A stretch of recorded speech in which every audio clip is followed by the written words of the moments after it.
કુદરતે જ્યાં અફાટ સૌંદર્ય છૂટા હાથે વેર્યું છે, ત્યાં માણસ પોતાની કલા, કારીગરી અને પોતાની આવડત ઉમેરશે ત્યારે શું પેદા થશે? જવાબ છે ધરોઈ.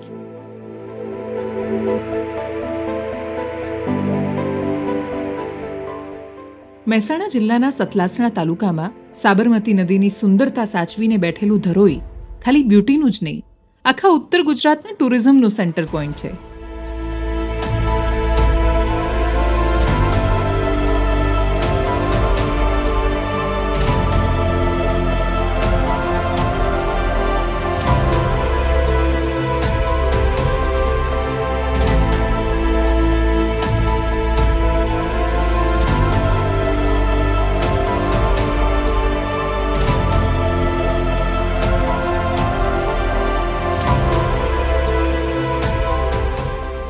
ગુજરાત શું કામ સમૃદ્ધ રાજ્ય છે?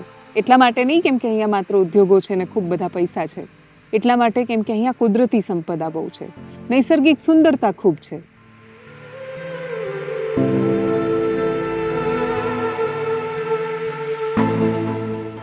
મહેસાણાથી અડધો કલાક, અમદાવાદથી 3 કલાક, મોઢેરાનું સૂર્ય મંદિર, પાટણની રાણકી વાવ, સિદ્ધપુરનો રુદ્ર મહાલય, પ્રાચીન નગર વડનગર બધું જ આસપાસ છે.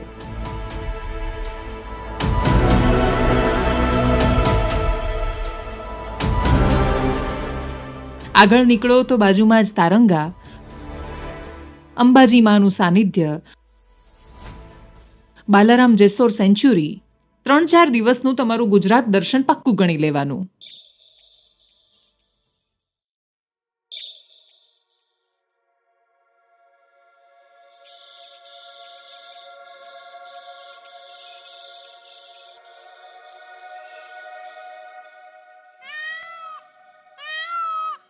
ધરોઈ ફરવા જવું એટલે ગુજરાતના ઇતિહાસ, અધ્યાત્મ અને પ્રકૃતિની યાત્રાનો અનુભવ.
અમે જોયો છે જાદુ ધરોઈનો, અને હવે જઈએ તપોભૂમિ તારંગા.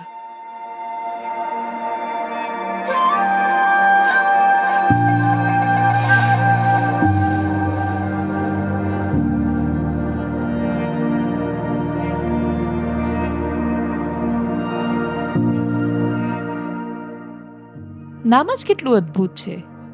જ્યાં મનના તરંગોને શાંતિ મળે એવો વિસામો એટલે તારંગા.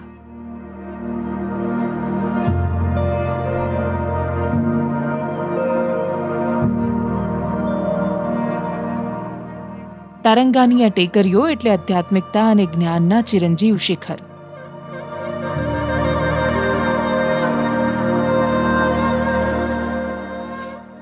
અને તારંગા પર ચોમાસું એટલે સંન્યાસીએ ઓઢેલી લીલીછમ માગ ચાદર.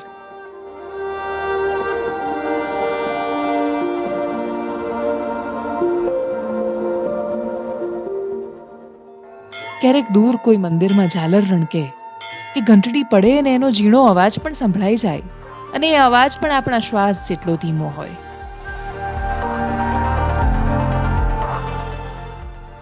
તારંગામાં જળ, સ્થળ, નભ બધું એક જ છે.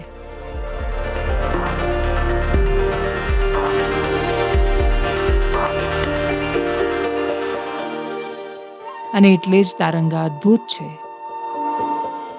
તારંગામાં શાંતિને પામવાની સાથે એકદમ અનટચ્ડ રસ્તાઓ પર ટ્રેકિંગ કરવાની મજા તમને મળે.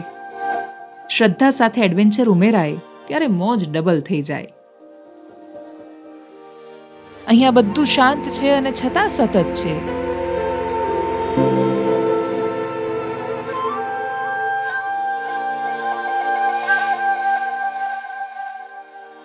એટલે જ તારંગા સદૈવ છે.